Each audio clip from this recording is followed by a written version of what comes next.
The museum's first section is Timeline. This section tells the story of the company by tracing the history of its production plants, from the Portello, where the company was born in Milan, to Arese, Pomigliano d'Arco, and finally the Balocco test track.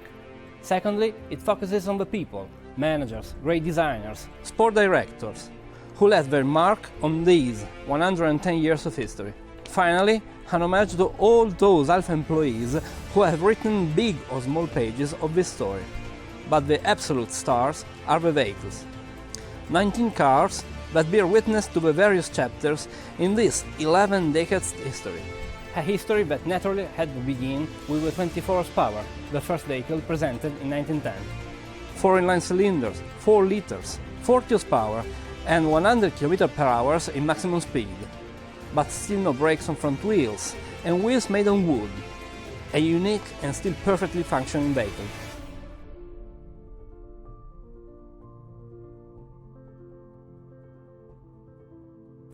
After the success of the 24 HP, Alfa starts to make profit already in 1913. During the war years, it would become Alfa Romeo with the arrival of Nicola Romeo and would bring home a long line of international successes, such as for instance this RL, which was sold to an India Maharaja. This was the beginning of a series of victories and new projects that opened the doors to the 30s.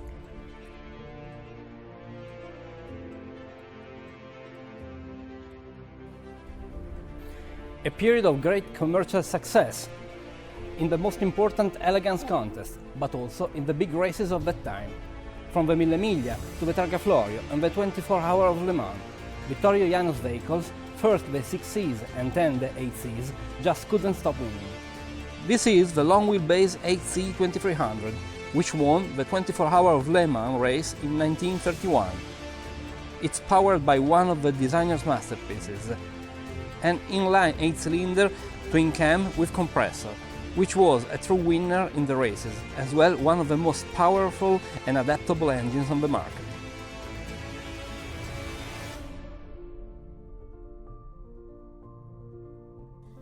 In 1932, Alfa Romeo was placed under government control. These were years of remarkable successes and remarkable cars, which led to the years of the Second World War, when Alfa Romeo focused particularly on the production of aircraft engines. After the war, the world was entirely new, and in 1950, with the 1900, the 1900, Alfa Romeo began producing on the assembly line. A much smaller car with a 4-cylinder twin-cam engine and self-supporting body. 18,000 of them were built, more than Alfa Romeo's entire production in the previous 40 years. But the true turn of events came with the Giulietta, a woman's name, a fresh and innovative color range, and, above all, a huge commercial success, also thanks to its brilliant performances. Thus, Hitler's girlfriend was born. A success that was later repeated by its successor, the Giulia, presented in 1962. Designed by the wind was its slogan, because, for the first time, the bodywork had been studied according to aerodynamic principles, which made it extremely fast. But it would also be the first vehicle designed for safety. With its gradually deforming body that already complied with safety regulations that would be introduced 10 years later.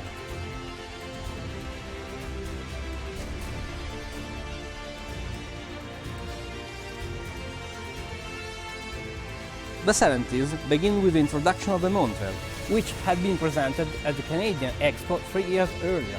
It was the ideal aspiration of modern man in terms of cars, and would represent a true turn of events in its design and colors. Then, the Alfa Sud plant was established in Pomigliano d'Arco, where the first compact car with front-wheel drive was built, and the project for the Alfetta saw the light, the sports sedan with a transaxle setup. The last evolution of the Alfetta was the 75, which got its name as a tribute to the 75th anniversary of Alfa Romeo. And then came the elegant sedan designed by Pininfarina, the 164, with front-wheel drive.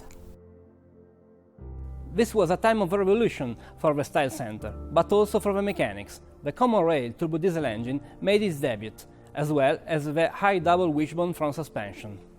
Soon, the 156 would become an unbeatable vehicle on the road, where it collected 90,000 orders in the first 3 months, but also on the track, where in just 10 years it won 13 championships in the touring category, and paved the way for a new generation of Alfa, which is represented here at the museum by the concept car of the 8C Competizione.